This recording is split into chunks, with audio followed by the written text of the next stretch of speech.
Good morning. Making another video because I haven't made one for a little while. I'm walking Mr Baggins down my road.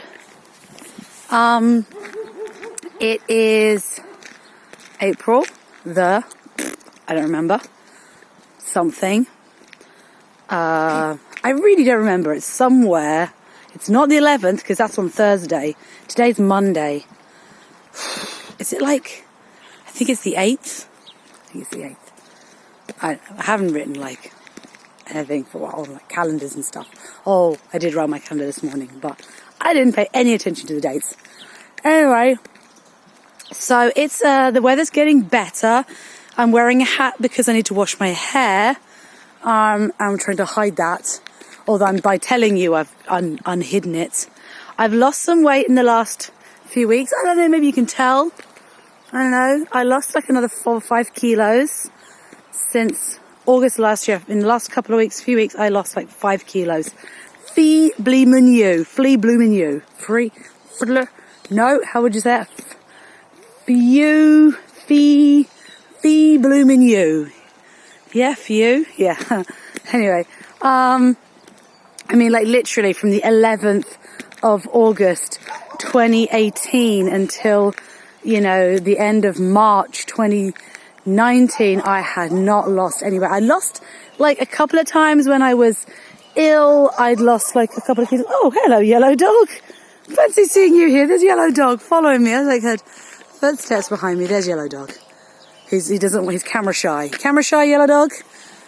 He's buddies. He's a buddy. I do suspect he may have had a hand in the disappearance of my kitten. That wouldn't surprise me. He was hanging around a lot that time. Anyway, so I've turned the corner. So this one's behind me now. Now I've noticed I've lost weight also because when I walk along, my shadow just kind of looks thinner. It's a nice feeling. It's nice.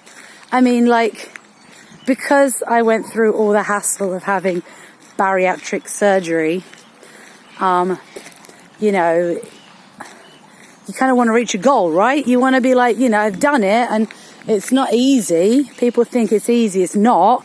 I mean, the first few months were, oh man, they were like a mind fudge. Because, like, your body can't handle any food. Or at least not the food that you want, but your brain is just like really hungry, you know, and your brain is just like eat. So when I had the surgery, I came out of the surgery, it was my daughter's birthday. It was her 5th birthday, I think. Yeah, it was her 5th birthday. And I had to like organize a party for her. So, you know, it was party food. And even though I just came out of surgery, like a week before, I was just so like mind hungry that I was like eating sausage rolls and stuff. I couldn't eat them.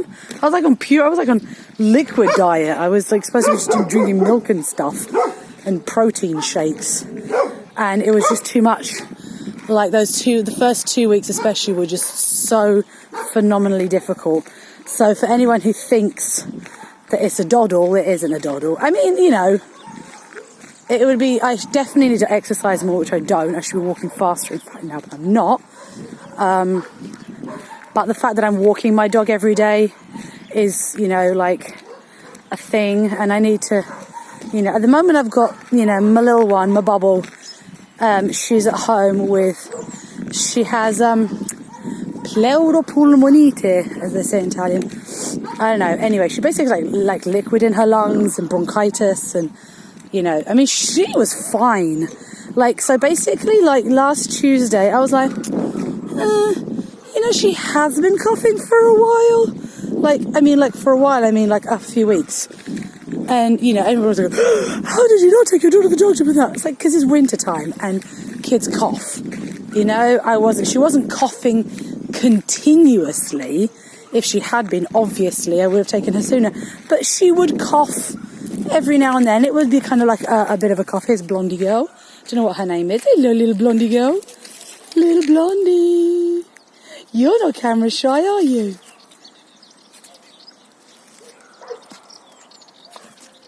There's a little bit of I'm gonna sniff your butt. And she's like, no, you ain't.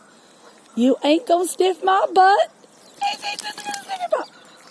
But she's gonna sniff his butt. Because everyone's gonna sniff each other's butts. No one wants to let anyone sniff each other's butts. Okay, so there's no butt sniffing today. Anyways, hey blondie girl, hello. I wasn't gonna hurt you, you silly sausage. Hey. Anyway, so so I was just like, I'll take her to our doctor, to our GP. And then I was like, the GP's not around till the afternoon. Then I thought, okay, well, I'll take her to the A&E. ER in America. Pronto soccorso in Italian. So I thought, I'll take her to the hospital, A&E, and get her checked there. And I was like, ugh. I already get yelled at for wasting their time, but, So I went in and she was like a code white, like nothing serious. I just said, she's been coughing for a while, so they just put us on the waiting list. And we got there very early, dropped the boy off at school, and then came and got her, and then took her. And the doctor sort of checked her, like, with a stethoscope, and she's like, she needs an x-ray immediately. And I was like, okay. So they took us round to the x-ray. She goes in, does her x-ray, comes out again. We go back to the A&E waiting room. After, like, another wait. They said, right, she needs to do another x-ray. I'm like, did she move? Why does she need to do another x-ray? And they're like, because she's got bronchitis. And I'm like, oh, okay. All right. So they take her off. She goes in, she does her x-ray, comes back out again. And then, like she comes, and then they're like, all right. So she's got pleural pulmonary. They show me a picture. Honestly, they showed me a picture of her lungs, and to be fair, I don't know what her lungs should have looked like. So, they said they were pretty bad, in a bad way, and everything. So they said she's going to be admitted. She's going to stay in hospital. We've got to admit her. So they were like hinting at like a week. I was like, oh, no, thank you. Because so you're normally in that situation, I've got my parents to come, my dad to come, and that way he would have taken the boy to school, picked him up, and, life could have got, the dog would have been okay, the cat would have been okay, everyone would have been okay, and I would have just been able to chill in the hospital. But my mum had various appointments that week, last week, and one of them was for her disability checks, so she really needed to go to that and have it renewed. She couldn't miss that, and these are all like in the opposite direction to my house from where they live, and they already live an hour and 15 minutes away. So then we're like, oh, okay, we'll get my aunt to come, she can stay, and then I just needed to organise people to come pick the boy up from school, pick him up in the morning and take him to school and take him home in the afternoon. And even the dog, like he could have walked the dog, that wasn't a big issue. But my aunt refused. She didn't want to stay at my house because she didn't like staying at my house, which kind of peed me off, to be honest. I felt like that was a really pants excuse. Anyway, so I moved. So I managed to convince the doctors just to let us go earlier. I said, we only live 10 minutes away from this hospital. We can come back anytime you want us to. So they eventually said, all right. She was fine. Even the doctors were like, how did you even know that she was ill? You wouldn't know that she was ill just to look at her. None of us, nobody, even the teachers at school and other friends of ours that saw her on Saturday, and the husband's a doctor. None of them said, oh, she looks a bit ill. Her cough's a bit iffy. I was just like, I just took her. I didn't even think she was going to, I just thought they would say, oh yeah, she's got a bit of bronchitis. Give me some like medicine and whatever and be on our way.